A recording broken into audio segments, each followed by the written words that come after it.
Okay, so How many pages you got?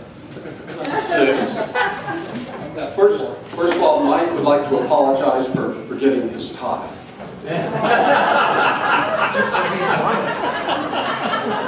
Okay, I'll start. So one of the first events that Vicki and I went to in our first year of membership was attending the 20th anniversary party. I still have that souvenir key ring, probably because it's not a wine glass that can be knocked over. Thank you, Robert. John Mason already stole, well, to prepare for this event, just a little talk, I am one of those who saves things. I save all a bunch of old sage sticks, and so first off, we had a little get-together at our place and get things kind of tuned up, and so I went through the little sage sticks, and the first thing, after reading all my old articles and stuff, which was a lot of fun, I decided that I would just take some key events that happened, because talking about going to the same meetings every year and doing a lot of the same things, I thought, better pick out something that really stands out. Well, unfortunately, in 1991, and John Mason has already stole my first one, where he referred to his wife and his mother-in-law as his twin airbags.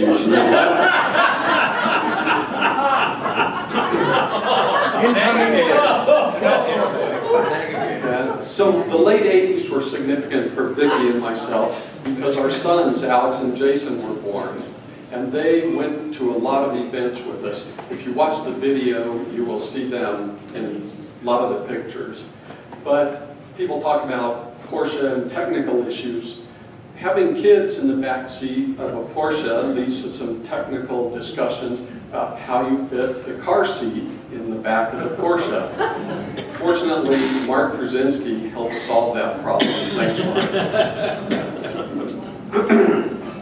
In 1991, on a trip to Sun Valley, and I can't remember what we were doing up there other than having a nice tour up there.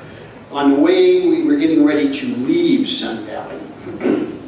And we were getting the cars ready on Sunday morning to go back, and it had rained that night. And Mark Brzezinski and a man by the name of Doug Shanholtz, who isn't here to defend himself, were discussing the merits of whether to leave a wet bra on the front of their car. Doug decided that it was more important to remove it since it was wet. Mark decided that he didn't want to necessarily do that. Well, while they were discussing this, there was a man who was standing there, not with us, who was getting ready to leave in his pickup. And he thought they were referring to somebody else's wet bra, which would happen to be Mr. Brzezinski's wife.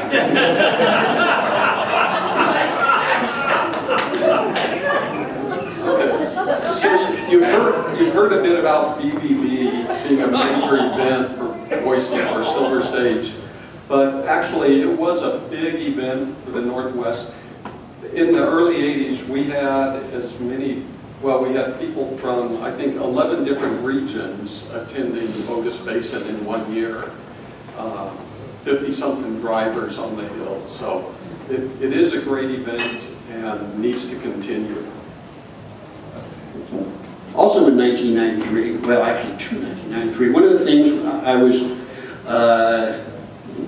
coerced into being president for a couple of years, and we had, what I started was, I call it To Hell and Back, which if anybody likes old war movies and saw Eddie Murphy in a movie called To Hell and Back, well, for those who are not familiar with Idaho, we also have Karen back there. We have a major canyon in Idaho, between Oregon and Idaho. It's called Hills Canyon. So I came up with the idea to take a trip to Hills Canyon. Fortunately, one of the members was an employee of Idaho Power, who has the dams across the Snake River there, and actually put on a tour for us through the big dam. Let's see, jumping around in the years a bit. 1987, Vicki and I had been to a potluck dinner and thought it would be good to recreate for the Porsche Club, where we have baked potatoes and everybody brings toppings. We called it Spuds. I think in 1996, after 10 years of doing this, we thought, people are getting a little tired of this. We'll call it and say, this is the last event in 96. But as you know, it continues today.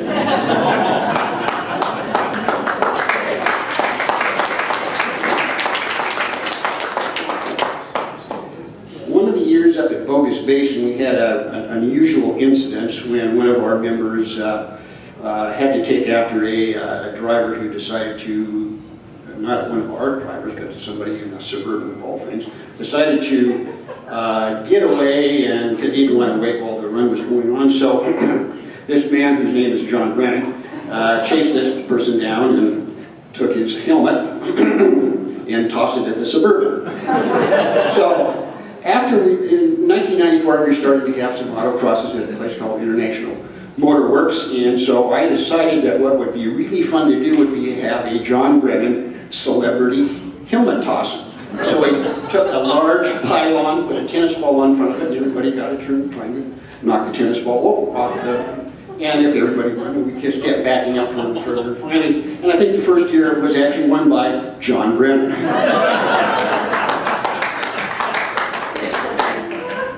Okay, in 1992, Vicki and I went on the Yakima Valley winery tour, and this is where you just visit wineries, unlike the earlier events John was talking about where people can't find their car afterwards. But we went and joined the Inland Northwest region for this tour. It was a lot of fun, and we continued going to it every year since then.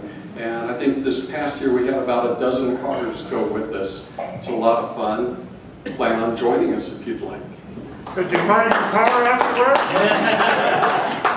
So how much Bob's still looking for his car. does the song take? With this fun group, one of the things that always, stands out in your mind when you reflect on when you were the leader of the group, and one thing that was very memorable in 1994, it was during the winter when we couldn't go out and drive the cars and go to events, so we were having a dinner meeting at a place called Burger and Brew, and as I was trying to start the meeting, everybody in the room got up and walked out. They did come back, but yeah, that's interesting when your group leaves you. Just for you, Mike. 1988 was the first Porsche parade that Vicki and I went to in Colorado Springs, and we've been to, what I think, about 18 more since then. One of the most memorable, besides Boise, was 1992 in San Diego.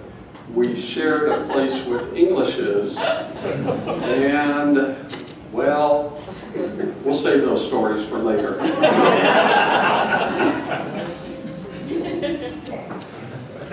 Last but not least, 1994, when we were having autocrosses out at International Motor Works, a young man, well, he's a couple years younger than I am.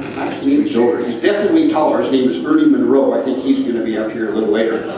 We were having autocrosses, and he and Mary, I believe, just moved from the Midwest here, and Ernie showed up at the autocross in a Nissan. And he drove the wheels off of it because all you could hear on the autocross course was just the tires sliding. And but he's obviously done very well. Okay. Porsche Club activities continue to be fun because of all of you, the people. So thank you. Thank you.